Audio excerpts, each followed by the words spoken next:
Shifting focus now to Gaza, where the hunger crisis has turned deadlier than ever. In scenes of utter desperation, at least 20 Palestinians have been killed in a stampede at an aid distribution site in southern Gaza. What was meant to bring relief ended in tragedy, as thousands scrambled for food in a place that is on the brink of famine. The aid distribution site where the crush happened is run by the Gaza Humanitarian Foundation, also known as GHF, which is an Israeli and US-backed initiative.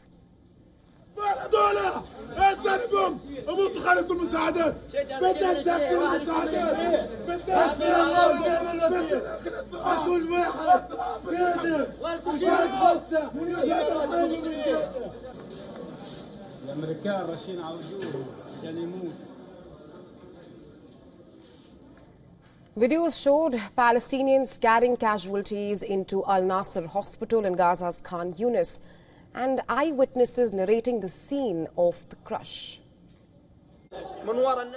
People were pushing from the back, and in front there are nets. Either you get crushed and die, or you can't get out. You only had two options, either to die or to get injured. These were the only two options at this moment.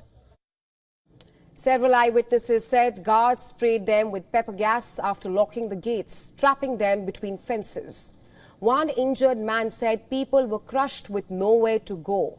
Another survivor said there were only two options. Number one, to die or be injured, as people fell and were trampled. Others described being beaten while lying on the ground, unable to move. Bodies arrived at hospitals in waves. A young man who survived said people begged guards to fire shots in the air in a bid to disperse the crowd, but their pleas were ignored. He called the aid a trap, not aid, accusing security forces of shooting and spraying pepper bombs to control the masses. I swear this aid is a trap, not aid. They shoot at us, throw bombs and spray us with hot pepper spray in our eyes. Paramedics said there are not enough hospitals for the injured, nor land to bury the dead. The GHF confirmed the deaths, marking the first time it has acknowledged fatalities at its centers. There are not enough hospitals for the injured or the martyrs, and there is not enough land for the cemeteries. I appeal to every Palestinian citizen, enough of what is happening, enough of the tragedies that we are living.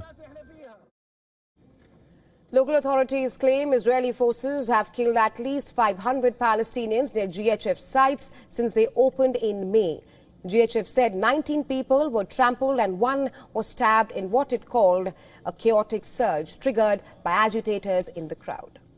The Gaza Health Ministry, run by Hamas, blamed suffocation and overcrowding, calling it a deliberate massacre by Israel and the Americans. It alleged gas was fired at the crowd, a claim that the GHF has denied.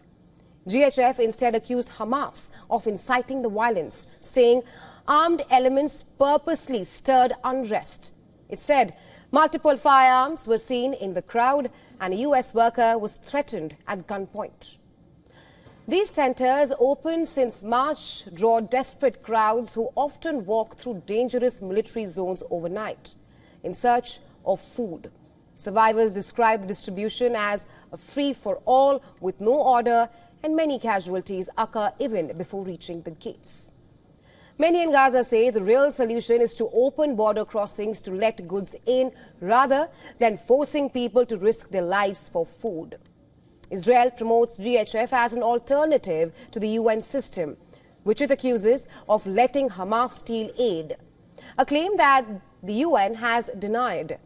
The UN, as well as other major humanitarian groups, have refused to work with GHF, saying its aid centers violate core humanitarian principles.